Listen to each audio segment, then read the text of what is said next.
Pinagpalang araw ng linggo na muli po sa ating lahat. Sa hapong ito po ay ang tatalakayin po natin ay pinamagatang The Dangers of Covetousness. Mapapansin po natin wala po tayong specific na uh, verse na kung saan po ay pupulutin po, hahanguin po natin ang topic natin tatalakayin sapagkat ito po ay kakaiba sa ating pong karaniwang ginagawa na nakafocus po tayo sa isang bagay lamang at ito ay patungkol sa subject na covetousness o greed. Kaya po ganito po ang ating makikita ngayon, nakakaiba sa lahat. At napakahalaga po kasi marahil ay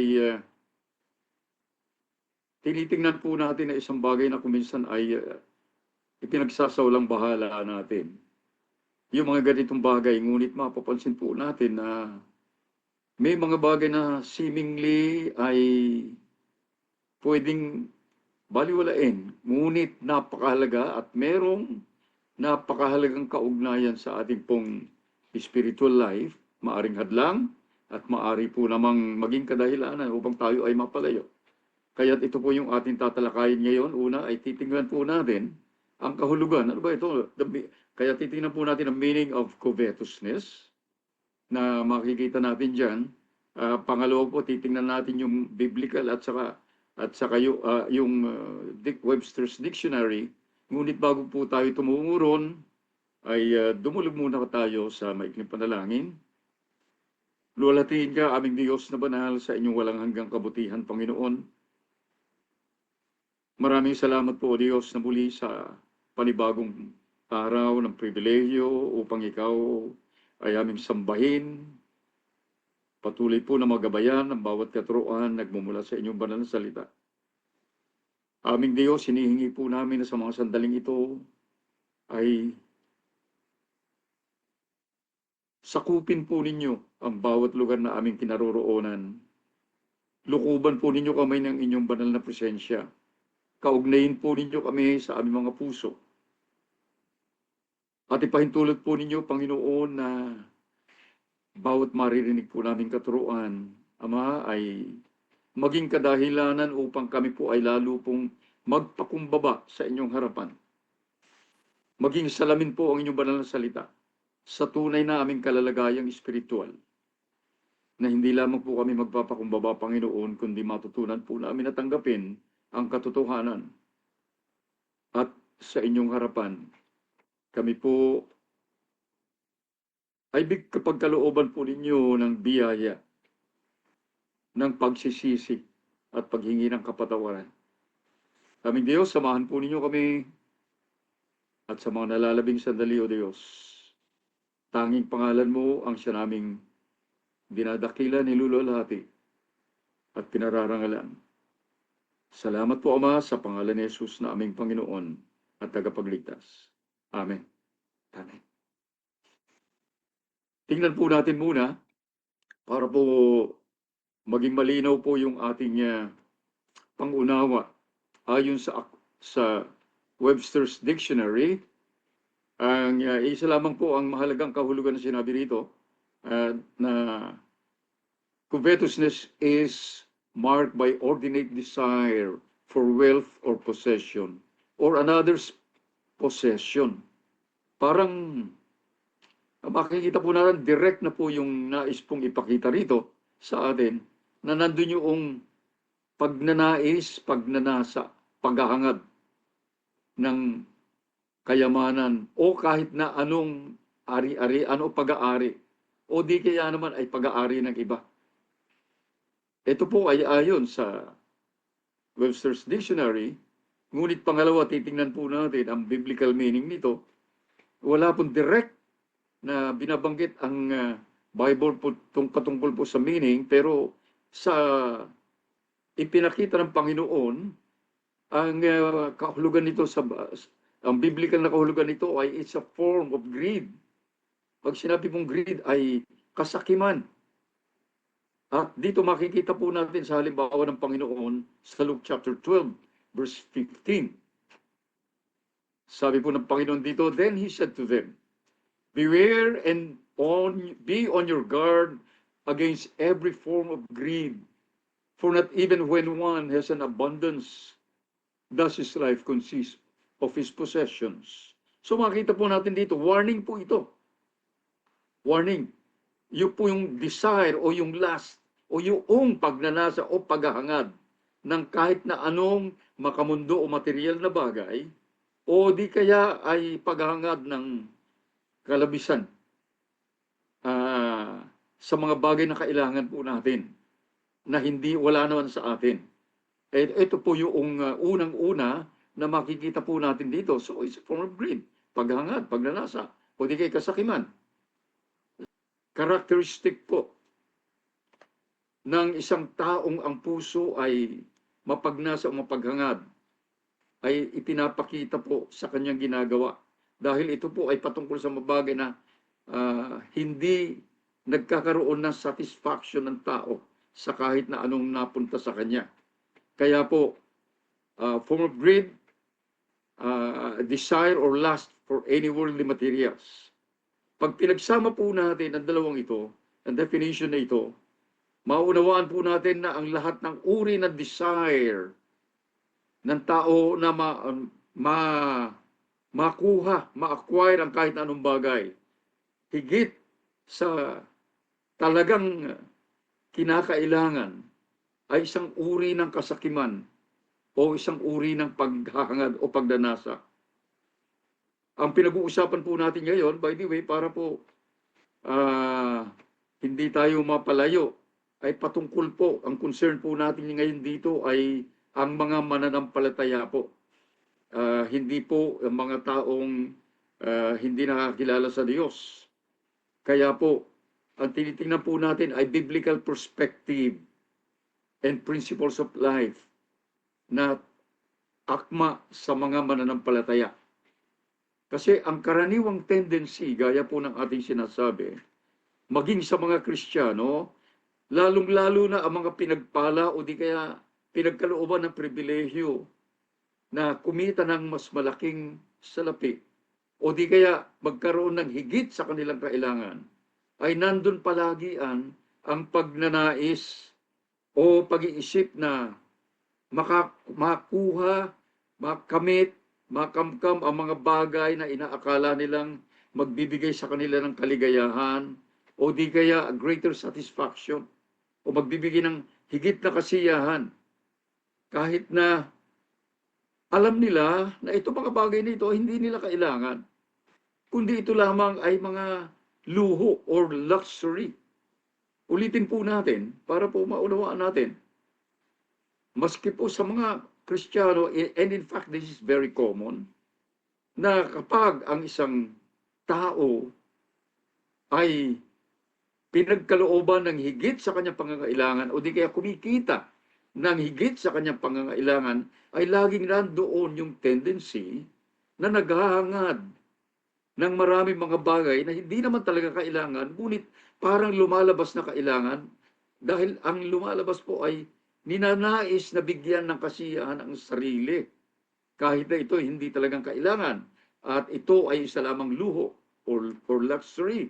Ngunit hindi tinitingnan na luho. Because the more you have, the more you think you need some more. Wala pong katapusan. At tila baga harmless yung attitude na ito ng puso ng tao. Ngunit ito po ay isang napakalakas na kadahilanan ng pagiging self-centered na nakikita sa pamagitan po ng pagpapasasa sa sarili sa mga makamundo at mga material na bagay. Yun po yung problema. Yung attitude po ng puso ng Kristiyano ay supposedly inaasahan na nakasentro sa kung papaano niya gagamitin o paano siya magpapagamit para sa mga concerns ng kaharian ng Diyos at para sa kanyang spiritual life, sa kanyang pagsulong sa kanyang buhay spiritual. Ngunit sa sandaling ang isang Kristiyano ay bumagsak sa tukso ng paghahangad pagnanasa ng mga bagay higit sa kanyang kailangan, dahil meron siyang kakayahan na ito ay gawin, ang epekto po nito ay lalong higit na naghahangad pa ng higit pa. The more you have, the more you want. Sabi ko nga, dahil nawawala po yung wisdom upang ibalanse ang mga bagay-bagay sa kanyang buhay. Very common po na problema ito sa maraming Kristiyano ngayon, lalo-lalo na ang mundo na ating ginagalawan ngayon ay pinapaulanan po tayo, binubusog tayo ng mga maraming mga inu-offer upang mailihis ang ating atensyon sa ating relationship sa Panginoon. Yun po yung malaking problema ngayon. Kaya isang bagay po na hindi po natin nauunawaan. Kaya po maging ang pagpapahiram ng pera o pangungutang ng pera at ang nagpapahiram ng pera na may interes, kung ang layunin ay hindi naman po para sa negosyo, ay specifically mentioned po sa Bible na isang halimbawa ng covetousness or greed. Kasi po, ang ating hinahangad, ang ating ninanasa, ay yung pag-aari ng ibang tao. Kaya sisigilin natin ng higit doon sa kanyang hiniram. Ang Bible po ay malinaw po na nagbabanggit po patungkol dito. Tingnan po natin yung example po niyan sa Exodus 22, verses 25 to 26. Ito po. Ito po yung nais kong ipakita kanina. If you lend money to my people, to the poor among you, you are not to act as creditor to him. You shall not charge him interest. If you ever take your neighbor's cloak as a pledge, you are to return it to him before the sun sets. Isipin po natin na ano po yung napakita rito? Maaaring hindi po natin lubos na maunawaan, pero kung i-relate po natin ito sa ating pangkasalukuyang panahon, ay patungkol po ito sa pagpapahiram ng pera na nire-require yung tao ng collateral o kailangan merong isasanla bago magpapahiram ng pera. At ito po ay salungat sa biblical principles na binabanggit po nitong Exodus 22. Ano po? Kaya ito po ay isang uri ng kasakiman o pagnanasa. At ito ay applicable sa lahat ng mga nagsasabing Kristiyano. At yun po yung problema po na hindi natin kuminsan napapansin, hindi natin nakikita. Okay, ganito. Tingnan po natin, bakit sa mga Kristiyano applicable ito? Luke chapter 12, verse 48b. Ito po sabi, but to the one who did not know it and committed deeds worthy of a flogging will receive but few. From everyone who has been given much, much will be required. And to whom they entrusted much, much of him they will ask all the more. Pag sinyortcut po natin ito, to whom much is given, much is required, or much is expected. Pinagkalooban tayo ng Diyos ng higit na kaunawaan, higit na kaalaman, higit na biyaya, higit na pagpapala, higit ang inaasahan ng Panginoon sa atin. Kaya po, ang isang Kristiyano na gumagawa ng ganito ay mayroong higit na malaking pananagutan sa mata ng Diyos kaysa sa isang hindi mananampalataya. Dahil inaasahan na siya ay nakakaalam ng tama at tumanggap ng biyaya at pagpapala ng Diyos. And supposedly, he is living a godly life. So, yun po yung problema malaki na hindi po natin nakikita kung minsan at siyang nagiging kadahilanan po na hindi natin namamalayan nahuhulog tayo sa patibong ni Satanas. Kaya po yun ang malungkot na bagay. Point number 2. What the Bible says about covetousness. Tingnan po natin kung paano pong binabanggit ng Biblia ang pagnanasa o paghahangad. Letter A, greed or covetousness is one of the characteristics of ungodly people or those who do not have personal relationship with the Lord Jesus Christ. Okay, dito muna tayo sa mga nagsasabing sila'y Kristiyano. Ano po? Para pag tiningnan po natin, hindi na po natin tutunguhin ito dahil masyado pong mahaba. Ngunit titingnan po natin isa-isa yung mga kadahilanan kung bakit ganito na characteristic talaga. Una, Ephesians chapter 4, verses 17 to 19. So this I say, and affirm together with the Lord, that you walk no longer just as the Gentiles also walk. Ang kausap ng Panginoon po dito ay mga Kristiyano sa Ephesus. Just as the Gentiles also walk in the futility of their mind, being darkened in their understanding, excluded from the life of God because of their ignorance that is in them, because of the hardness of their heart, and they, having become callous, have given themselves over to sensuality for the practice of every kind of impurity and greediness. Okay, ito po specifically ay binanggit po dito ng Panginoon. Binanggit ng Bible. Kaya the Word of God speaks louder than anyone else. Hindi po akin ito, salita po ng Diyos. Nang tinutukoy niya rito ay ang ginagawa ng mga hindi mananampalataya. Letter B, God has given the commandment against the sin of greed or covetousness as the number 10 commandment He handed to Moses at Mount Sinai. Yung sinabi ko, yung buong background nito ay nasa Exodus chapter 19. Ngunit hindi na pa muna natin tutukuhin ito po yung panahon na tinawag po ng Diyos si Moses na umakyat sa bundok na Sinai at ibinigay sa kanyang 10 utos. Ngunit specifically, titingnan po natin yung number 10 commandment sa Exodus chapter 20, verse 17. At ito po yung sinasabi.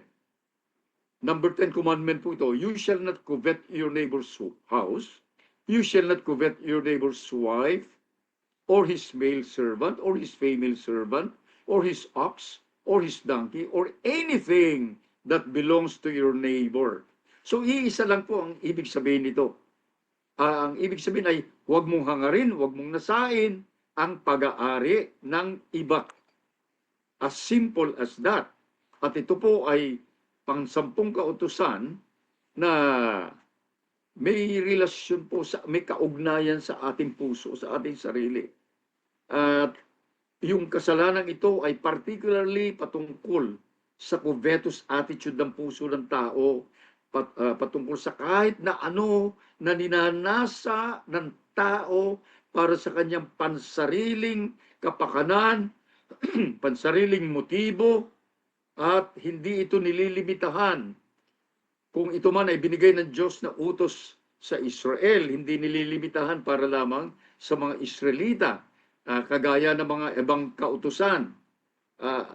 Dahil pagdating po ng bagong tipan, ay nandun din po lahat sa mga binabanggit po ng salita ng Diyos. Dahil ang lahat ng ito tinatrato ng Panginoon hanggang sa ating kapanahunan ngayon at sa salita ng Diyos ngayon na isa sa pinakaseryosong kasalanan ng mga Kristiyano sa ating kapanahunan. Kaya po, yung binasa natin kanina sa Epeso ay binanggit po ron.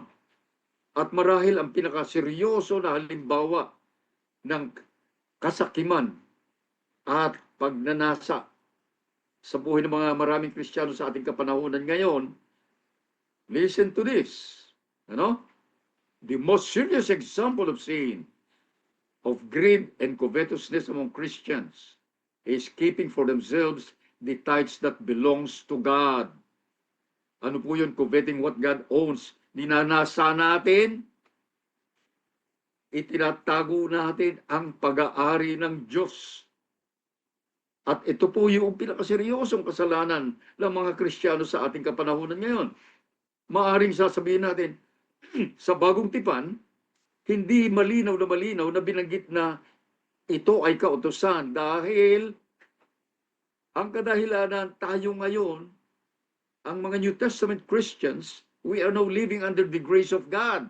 Tayo ay nasa biyaya ng Diyos at hindi na nasa ilalim ng kautusan. At ngunit ang Panginoong Jesus ay nangusap patungkol sa katuparan ng kautusan. Matthew chapter 5, verse 17. Sabi po ng Panginoong Jesus, "Do not think that I came to abolish the law or the prophets. I did not come to abolish, but to fulfill." Bigyan ng katuparan ang mga kautusan. Ngunit pag-iisipin po natin, seemingly may contradiction that we are no longer living under the law but under grace. Pero wala pong contradiction ito para maunawaan po natin. Dahil unang-una, yes, we are saved by grace through faith. At dahil tayo ay naligtas sa pamamagitan ng biyaya ng Diyos at pananampalataya, tayo ay nagkaroon ng kakayahan na makasunod sa kautusan, hindi dahil sa sumusunod sa kautusan, kundi dahil ang espiritu ng kautusan ay naisulat na ng Diyos sa ating mga puso. So automatic nagagawa natin, supposedly, expectedly, nagagawa natin na hindi natin iniisip na ito ay utos dahil hindi tayo namumuhay na nasa ilalim ng kautusan. Bago pa man, nung unang panahon pa man ay sinabi na ito ng salita ng Diyos. Ezekiel 36, verses 26 to 27. "Moreover, I will give you a new heart and put a new spirit within you. And I will remove the heart of stone from your flesh and give you a heart of flesh.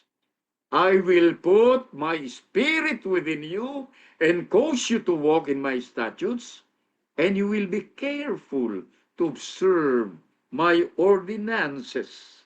So maliwanag po na inilagay na yung spirit, inilagay niya na sa ating mga puso at kaisipan. So nagagawa na po natin na makasunod. Again, hindi dahil para po bang batas ng tao na kapag sinuway mong batas ng tao, ikaw ay mabibilanggo o magkakaroon ng krimen. Ngunit kaya ka sumusunod dahil nga sa kaparusahan.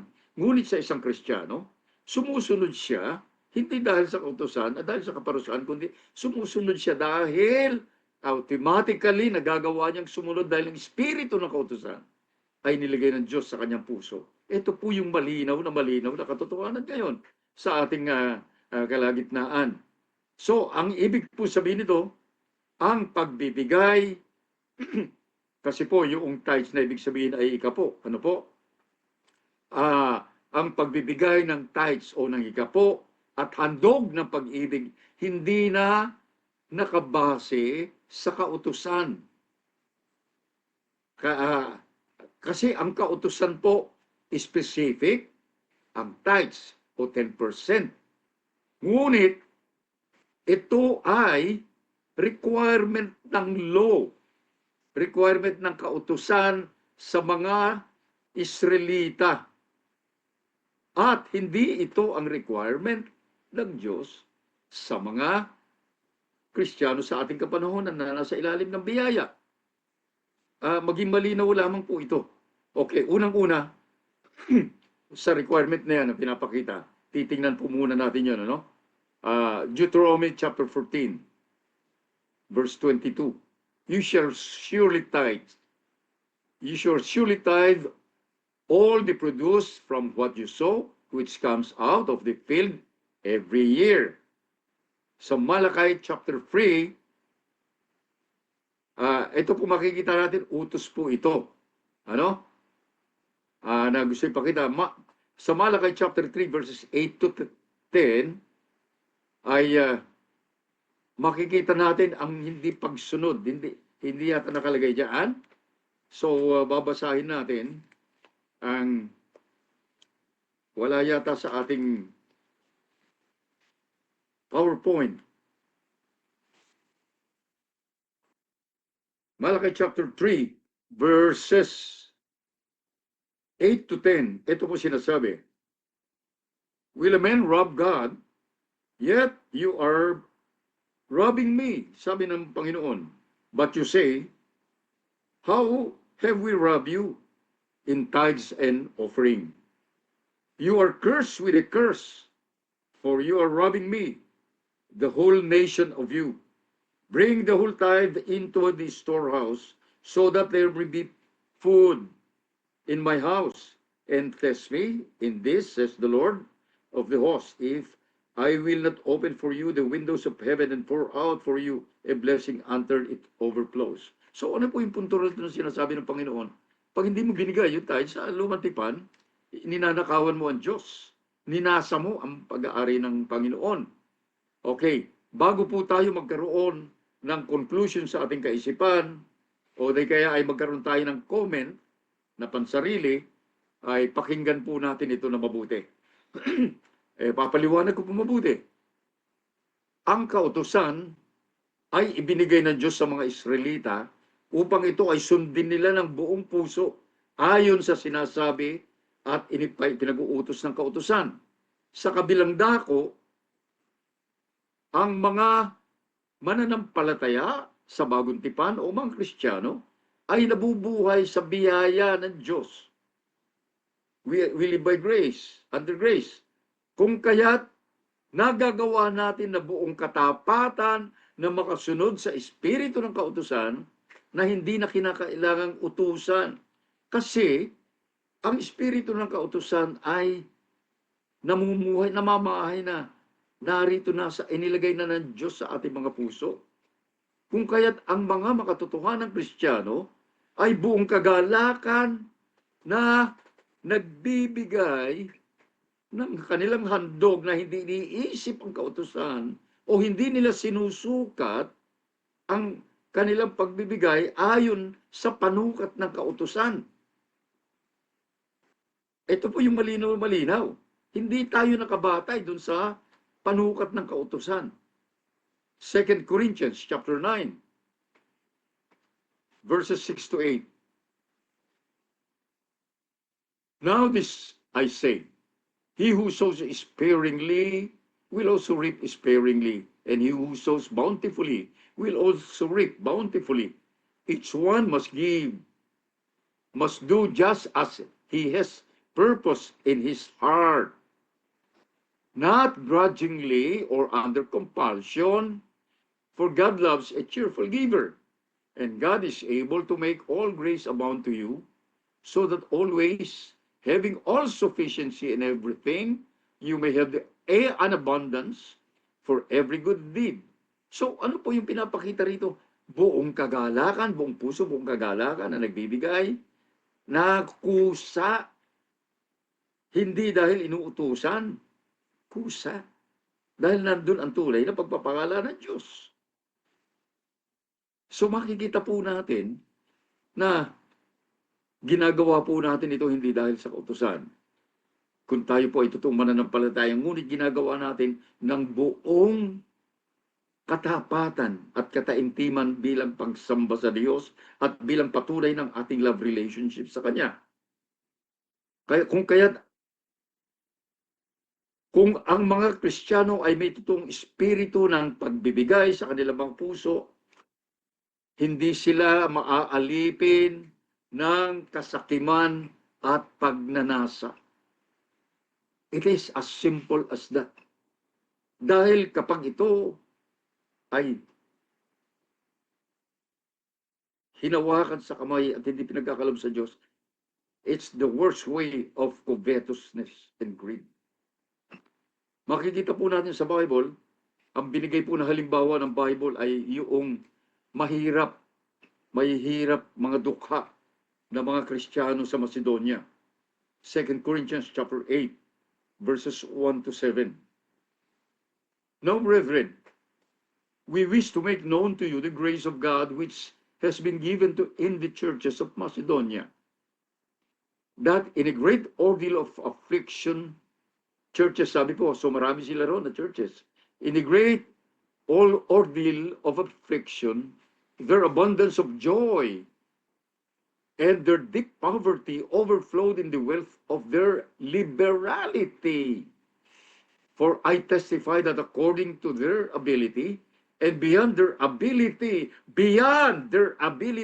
they gave of their own accord, kusa, higit sa kanilang kakayahan, begging us with much urging for the favor of participation in the support of the saints. Sila pa yung nakiusap na sila maging kabahagi sa ganitong gawain. And this, not as we had expected, but they first gave themselves to the Lord and to us by the will of God. So, we urged Titus that he had previously made a beginning, so he would also complete in you this gracious work as well. But as you abound in everything, pansinin po natin to, in faith, in utterance and knowledge, and in all earnestness, and in the love we inspired in you, see that you abound in this grace, in this gracious work also. Ang kasaganaan ay nandoon sa totoong pagbibigay. Ito po yung nais ipakita rito. At ang ginamit na halimbawa ay yung mga iglesia na mahihirap. Grabe po. Letter C. The Bible gave a stern warning against the sin of covetousness. Matindi na warning ang ibinigay laban sa kasalanan ng paglalasa. Ephesians 5, verses 5 to 6. For this you know with certainty, mansinin natin, that no immoral or impure person or covetous man who is an idolater has an inheritance in the kingdom of Christ and God. Let no one deceive you with empty words. For because of these things, the wrath of God comes upon the sons of disobedience. Antindi po ng warning na ito. Hebrews 13 verse 5, ito naman po yung magandang parte. Make sure that your character is free from the love of money, being content with what you have. For he himself said, I will never desert you, nor will I ever forsake you. So, hindi tayo dapat na natutukso sa pagnanasa. Matutong maging kontento. Bakit? Hindi, ang mga tapat sa Panginoon, hindi niya pababayaan. Ito po yung gustong ipakita. And another warning is Luke chapter 12, verse 15. Binasa natin kanina, basahin natin ulit. Then he said to them, beware and be on your guard against every form of greed. For not even when one has an abundance, does his life consist of his possession. Wala sa kasaganaang meron ka. Wala sa kung anong meron ka. Wala doon ang kahulugan ng buhay. Ito yung gusto ipakita ng Panginoon. Kaya nga, ang salita ng Diyos specifically ay kinukondem niya ang kasalanan ng pagiging mapagnasa o pagiging sakim. At ito ay inihalin tulad niya sa pagiging pagsamba sa Diyos-Diyosan or idolatry na binanggit niya sa Ephesians 5 verses 5 to 6 na ating binasa kanina. Kaya po, kaya ang taong covetous, ang taong mapagnasa, ay alipin ang kanyang buhay o nasa ilalim ng pang-alipin o kontrol ng kasakiman, which is evil, the work of evil in the life of a person. Kaya, ang taong mapagnasa na isa ring sumasamba sa Diyos-Diyosan, malinaw po, hindi kabilang sa kaharian ng Diyos. 1 Corinthians 6, verses 9 to 10. Or do you not know that the unrighteous will not inherit the kingdom of God? Do not be deceived, neither fornicators, nor idolaters, nor adulterers, nor effeminate, nor homosexuals, nor thieves, nor the covetous, nor drunkenness, nor revilers, nor swindlers will inherit the kingdom of God. Antindi po. Ano po? Na kung ating pong pagbulay-bulay mabuti po, linaw na malinaw po na pinapakita sa amin dito. Kaya malungkot ang katotohanan ito. Yung illustration po ng Panginoon o yung kanyang ibinigay po na illustration patungkol po sa greed and covetousness ay makikita po natin doon sa Luke chapter 12 verses 16 to 21. Basahin po natin ito. And he told them a parable saying, the land of a rich man was very productive. And he began reasoning to himself, saying, what shall I do, since I have no place to store my crops? Then he said, this is what I will do. I will tear down my barns and build larger ones, and there I will store all my grains and my goods. And I will say to my soul, soul, you have many goods laid up for many years to come. Take your ease, eat, drink, and be merry. But God said to him, you fool, this very night your soul is required of you. And now who will own what you have prepared? So is the man who stores up treasure for himself and is not rich toward God. Alam po niyo kung ating pong pagbubulay-bulayan, yung parable na ito, napakaikling po mong parable, ang ini-emphasize yung pagdidiinan ng Panginoon dito ay yung pagkakamkam ng kayamanan, higit sa pangangailangan ng tao, ay isang kahangalan. Kasi po, ang puso ng tao ay lalo pong lumalalim sa kanyang kasakiman. At hindi na po ito patungkol sa pangangailangan ng kanyang sarili. Kaya't nawala na sa kanya ang pag-intindi sa pangangailangan ng kanyang kaluluwa na mapapariwara sa walang hanggang sumpa ng dagat-dagatang apoy. At ito po yung masaklap na kalalagay ng maraming tao. Okay, maaring hindi tayo kahalintulan ng taong ito na sumagana ng labis-labis. Ngunit ang isang tao na meron siya ng higit sa kanyang pangangailangan, sa totoo lamang po, yun ay pagpapala ng Diyos upang ikaw ay gamitin na daluyan ng pagpapala para sa iba. Hindi para pagpasasa sa iyong sarili. Ayun po yung punto ron. And this is the common problem among many Christians today na akala nila kapag sila'y pinagpala ng mga material na bagay ay ang nananais ng Diyos sa kanila ay magpasasa sila. No, hindi po. Kundi tayo po ay nais gamitin ng Diyos bilang daluyan niya na kanyang pagpapala. Hindi natin kinakailangang maging masagana. Ngunit ang sino man ay ginagamit ng Diyos upang ibahagi ang meron siya para sa mga may pangangailangan upang siya ay hindi mahulog sa tukso ng paglanasa at kasakiman. At yun po yung isa sa pinakakaraniwang problema ng maraming Kristiyano. Kaya ang nangyayari po sa ganun, hindi na ang focus ay yung pangangailangan ng kaluluwa, kundi nagiging focus na ay kung ano pa yung pwedeng ibigay sa kanyang sarili. At ito po yung masaklap at malungkot na katotohanan kung bakit ginagawa po natin a specific lesson ito sa ating kapanahunan ngayon sapagkat ito ang actual na nangyayari sa ating lipunan, sa ating pamahalaan, sa lahat ng sektor ng pamahalaan at maging sa mga buhay ng maraming Kristiyano. Ito po yung problema natin. Sa totoo lang. Again, ulitin natin.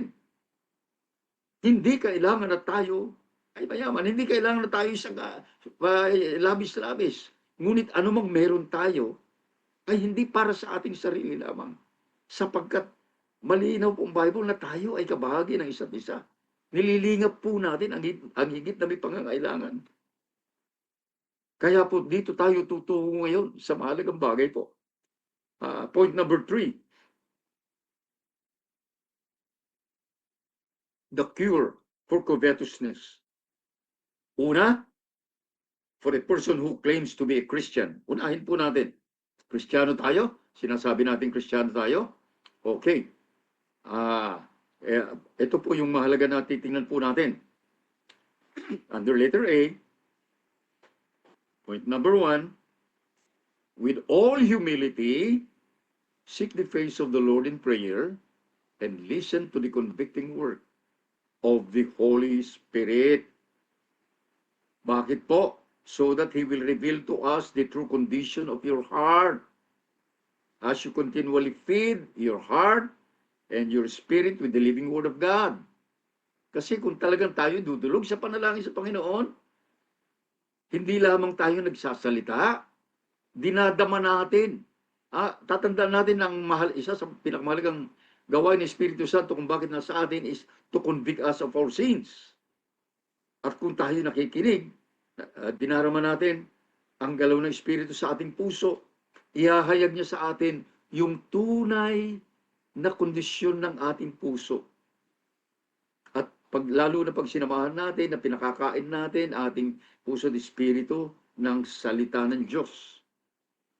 At ito po yung naisipakita sa atin ng Panginoon sa John chapter 3, verses 31 to 32. So Jesus was saying to those Jews who had believed him, if you continue in my word, then you are truly disciples of mine.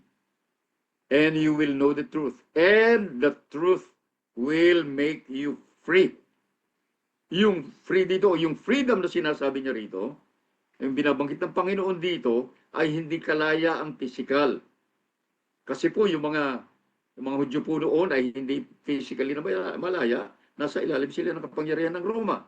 Pero hindi po yun ang kanyang naistukuin dito, kundi spiritual freedom, kalayaan spiritual, of kalayaan mula sa pagkaalipin sa kasalanan at mapanlinlang na mga katuruan.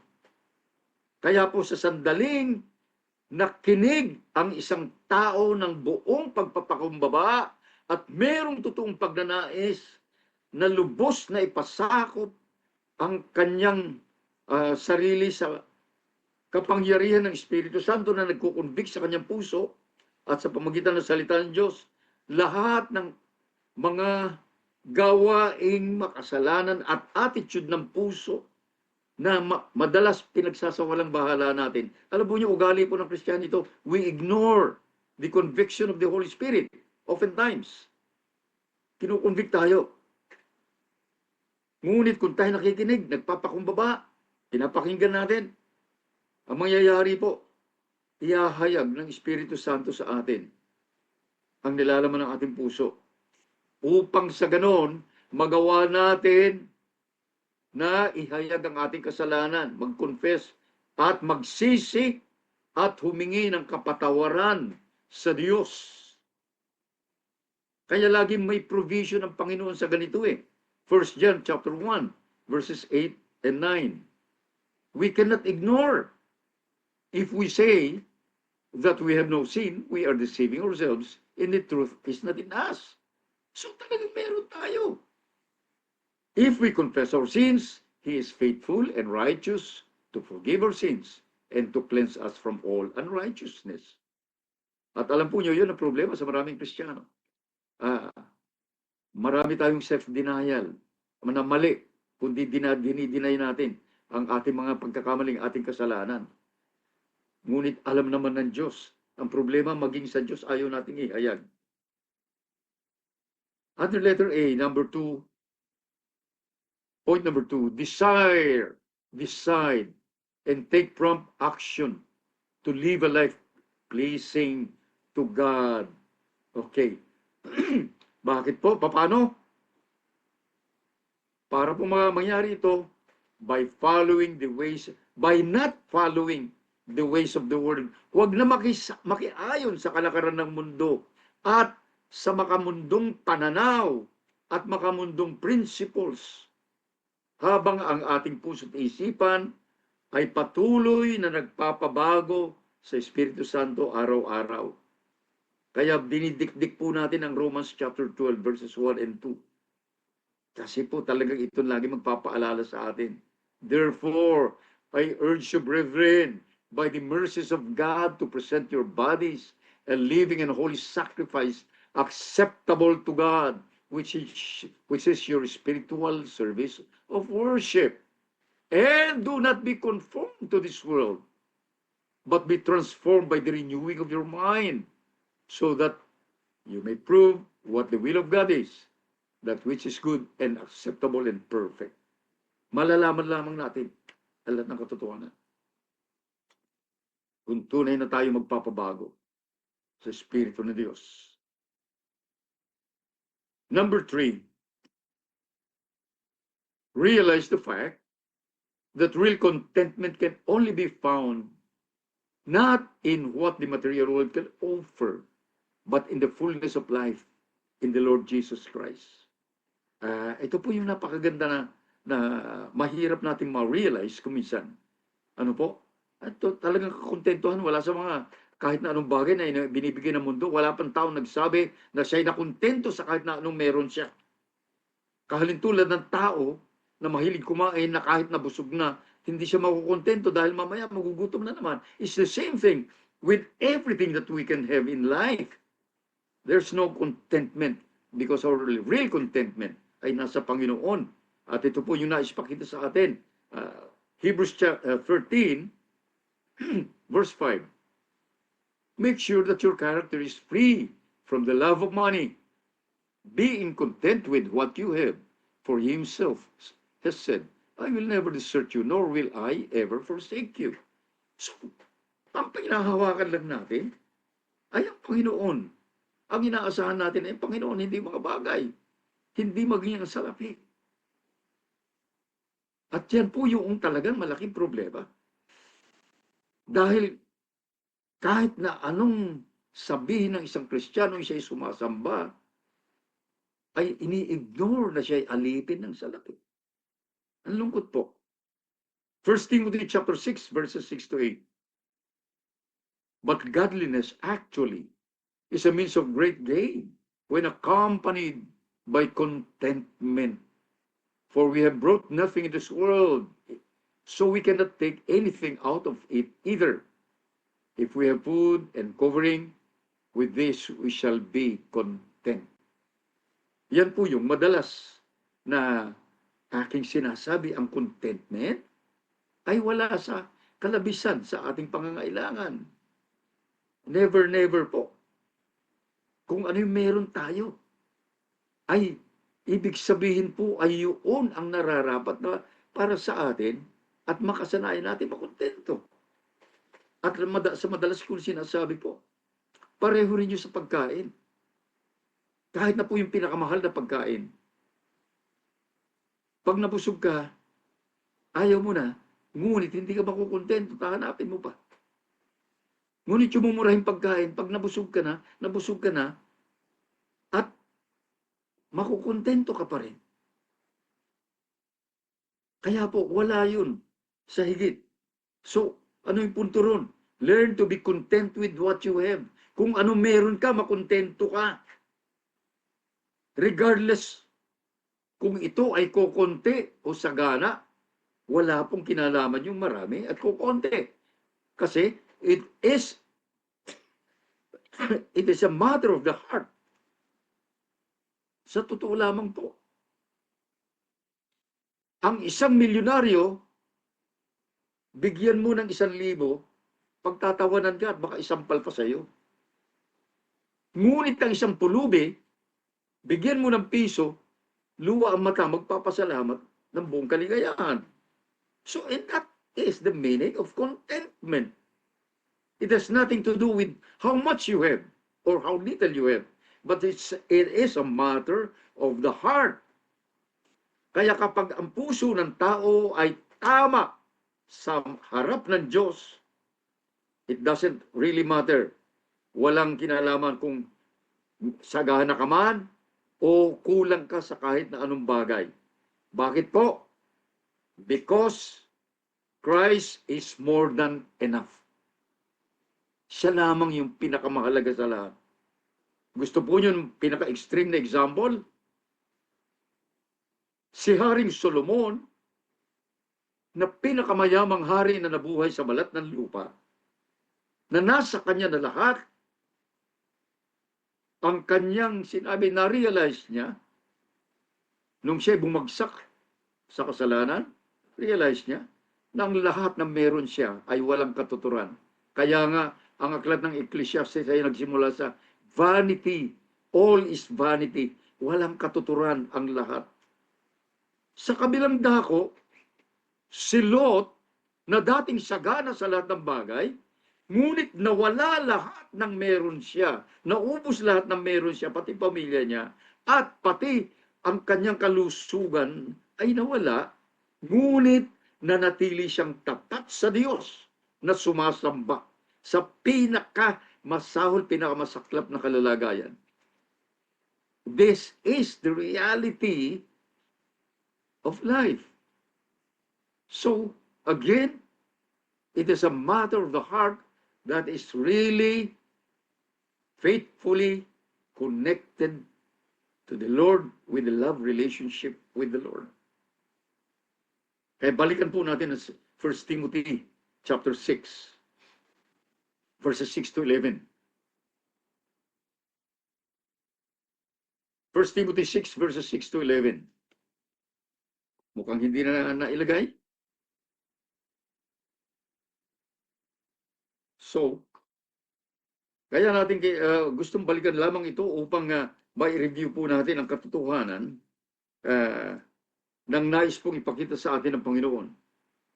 1 Timothy 6, verses 6 to 11. But godliness actually is a means of great gain when accompanied by contentment. For we have brought nothing into the world, so we cannot take anything out of it either. If we have food and covering, with this we shall be content.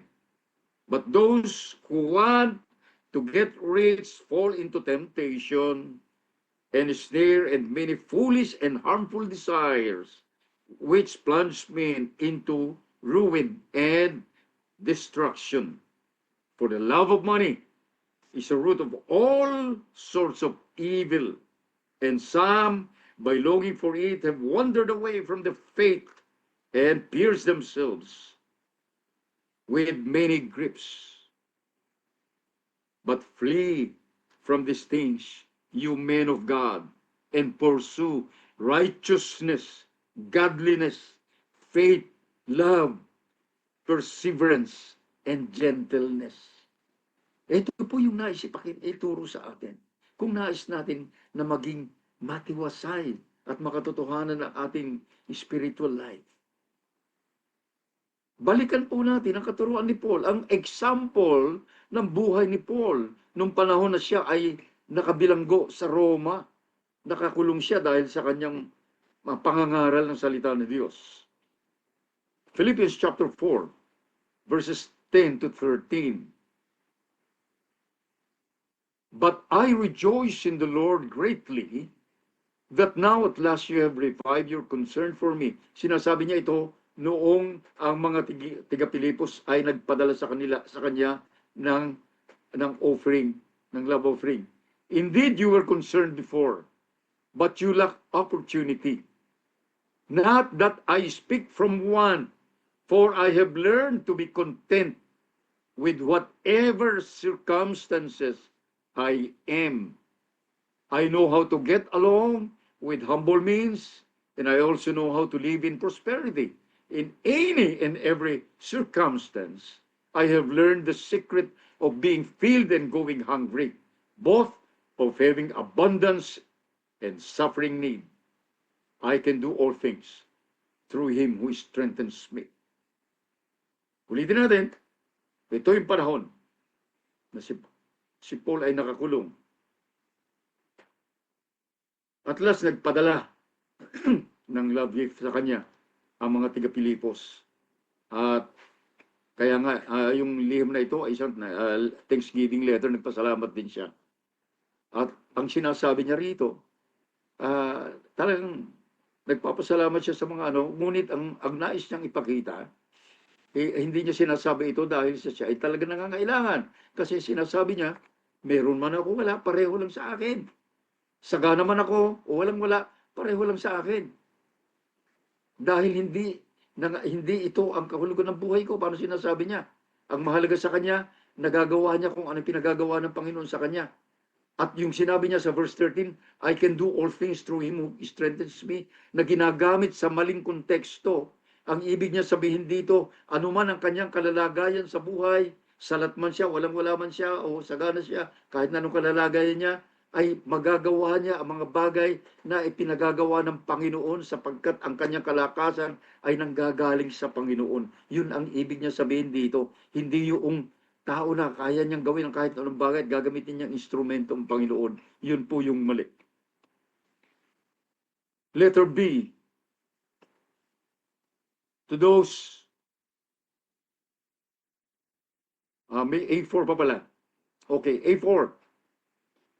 Think of others. Share to others whatever you have. Ito po yung pang-apat. Kung ikaw ay Kristiyano, ano po, na mahalaga. Share to others whatever you have.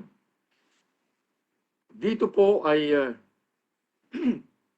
nagturo, ngunit isa ring review sa aklat ng Diyos sa mga taong nag-aayuno o nagpa-fasting. Ngunit may kinalaman ito sa tamang espiritu. Isaiah 58 verses 7 to 8. Ito po, ulitin natin, ang tinutukoy ng Panginoon dito ay yung mga nag-aayuno at humihingi ng pangailangan sa Panginoon. Is it not to divide your bread with the hungry and bring the homeless poor into the house? When you see the naked, to cover him and to hide yourself, and not to hide yourself from your own flesh. Then your light will break out like the dawn, and your recovery will speedily spring forth, and your righteousness will go before you. The glory of the Lord will be your rear guard. Kasi po, yung konteksto nito, yung mga nag-aayuno ay nirebuke ng Panginoon. Ano ba yung tamang pananalangit, pag-aayuno sa mga paghingi ng mga bagay? Hindi, intindihin muna nyo. Para sinasabi niya, intindihin nyo may mga pangangailangan. Intindihin nyo yung mga taong walang makain. Ibahagi nyo kung ano man ang meron kayo. Yun ang tamang, kung gusto nyo natugunin kayo ng Diyos. Ito yung kanyang ipinapakita rito. Ang nais niyang ituro dito ay yung tamang attitude ng puso ng tao.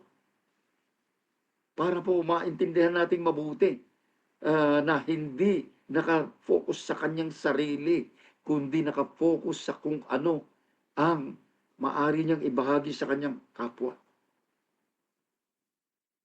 1 Timothy chapter 6, verses 17 to 19. Instruct those who are rich in this present world not to be conceited or to fix their hope on the uncertainty of riches, but on God, who richly supply us with all things to enjoy. Instruct them to do good, to be rich in good works, to be generous and ready to share, storing up for themselves the treasure of a good foundation for the future, so that they may take hold of that which is life indeed. So, ano yung gusto ipakita rito? Okay, binanggit dito kasi yung mga mayayaman, pero ito'y para sa lahat. Na ang punto ay ibahagi mo sa iba kung ano meron ka. Hebrews 13 verses 15 to 16.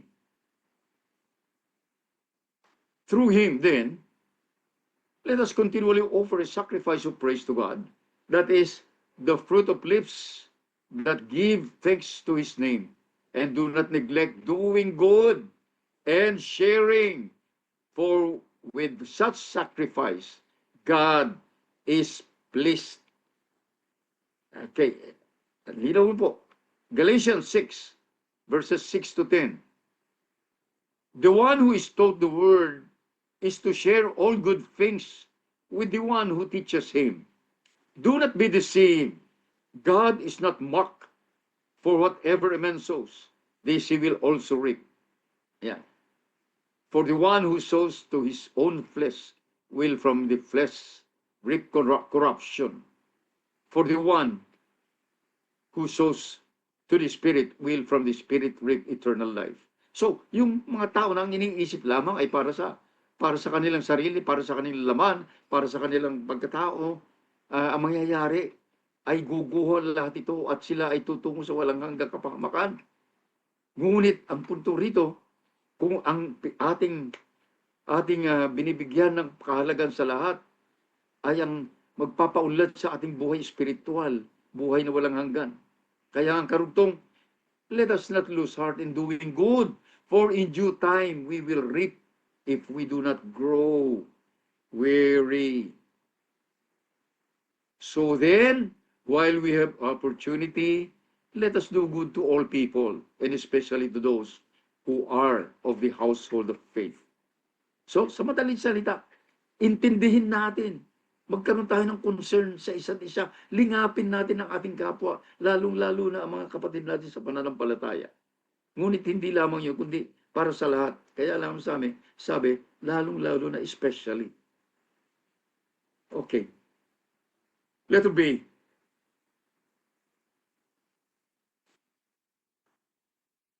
Kanina po,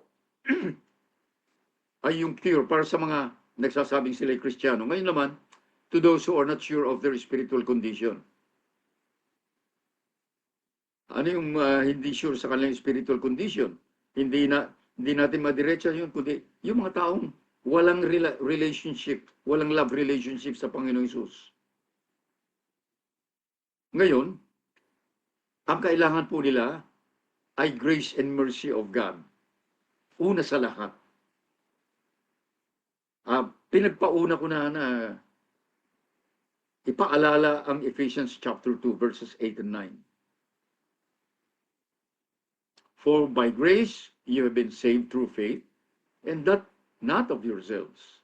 It is the gift of God, not as a result of work, so that no one may boast. Okay? Kaya po natin pinaalala ito. Again, kailangan ng tao ang biyaya at kahabagan ng Diyos. Kahit na ano pang ginagawa ng tao. Kasi, hindi pwedeng ipagmalaki ng tao kung ano ang kabutihan na kanyang ginagawa. At ang biyaya at kahabagan ng Diyos ang magdadala sa tao sa total condition of humility of heart, yung pagpapakambaba ng puso at isipan upang maunawaan niya ang katotohanan. Okay, bago po tayo magkamali, ay hindi ko po nilalahat at hindi po tayo gumagawa ng judgment sa mga taong walang relasyon sa Panginoon. Kaya po natin sinasabi ito kasi maraming mga tao na walang totoong relasyon sa Panginoon, ngunit magaling na gumawa ng mga mabubuting gawa para sa kanilang kapwa. Gumagawa ng mga charitable works para sa kanilang kapwa, matulungin sa kapwa.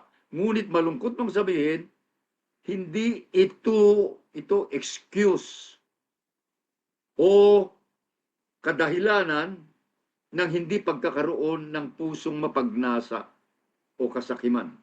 It is not an excuse for having a covetous heart. Maaring mako-confuse tayo. Pero in the real sense, sa katotohanan lamang po, covetousness is not only about the desire for material things. Hindi ito patungkol lamang sa mga bagay na material, kundi patungkol din ito sa desire for attention, desire for honor and praise, desire for self-glory, desire for self-exaltation.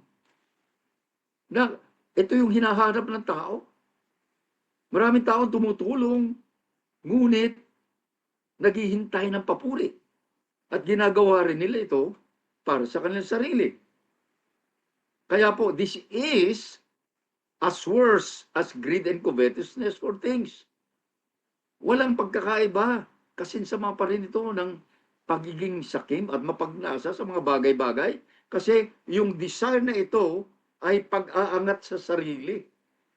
Na bagamat hindi sinasabi sa likod ng kaisipan ng tao, sa kanya kailaliman ng puso, nandun yung katotohanan na ito.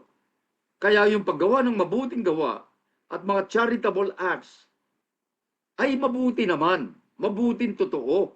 Kung ang titingnan at kapuri-puri ito, kung ang titingnan natin ay ang pamantayan ng sanlibutan, standard of this world. Ngunit, mayroong kaparaanan ng Diyos upang sila ay gantimpalaan ayon sa kanilang ginagawa. Ngunit, ang gantimpalang iyon ay dito lamang sa lupa.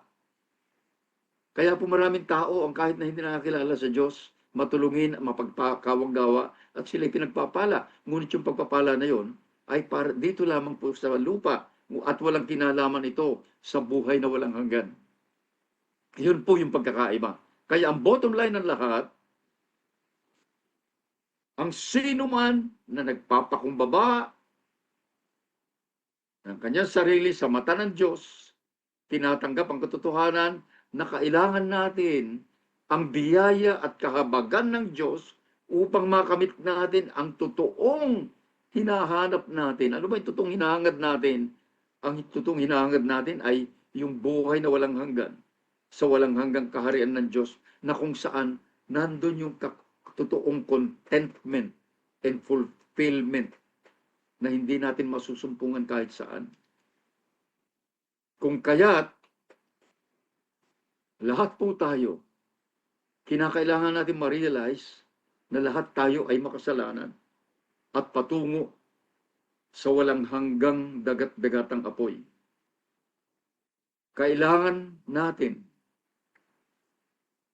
na manampalataya at kilalanin ang tinapos na gawain ni Kristo sa krus para sa kapatawaran ng ating kasalanan sa pamamagitan ng paghahandog ng kanyang banal na dugo, minsan para sa lahat, sapagkat ito lamang yung tanging katanggap-tanggap at kalugod-lugod na handog, alay sa mata ng Diyos Ama.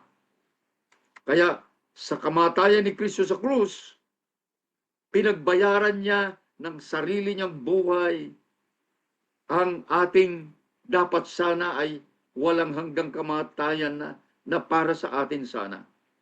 Siya'y nalibing. Patunay na siya'y totoong namatay bilang katuparan ng punishment o ng kaparusahan na dapat para sa atin. Ngunit ang pagkakaiba ng Panginoong Hesus, siya'y nabuhay na muli sa ikatlong araw at sa kanyang pagkabuhay na muli, hindi na kailanman namatay, ginapin niya ang sumpa ng kasalanan at kamatayan upang sa ganun ang lahat ng mananampalataya sa kanya at ipagkakatiwala ang kanilang buhay sa kanya ay tatanggap ng kaligtasan ng kanilang kaluluwa at sila'y magiging kabahagi ng Panginoong Hesus sa kanyang walang hanggang kaharian na kung saan ang ating mai-enjoy walang hanggang kalwalatian sa walang hanggang kaharian ng Diyos. Tayong lahat ay dumulog sa panalangin. Luwalhatiin ka, aming Diyos na banal. Panginoon, maraming salamat po, Diyos, sa kapahayagan, Panginoon, ng tunay na nilalaman ng aming mga puso. Na kami po, O Diyos, kami po na nag-aakala na kami ay matuwid sa inyong paningin,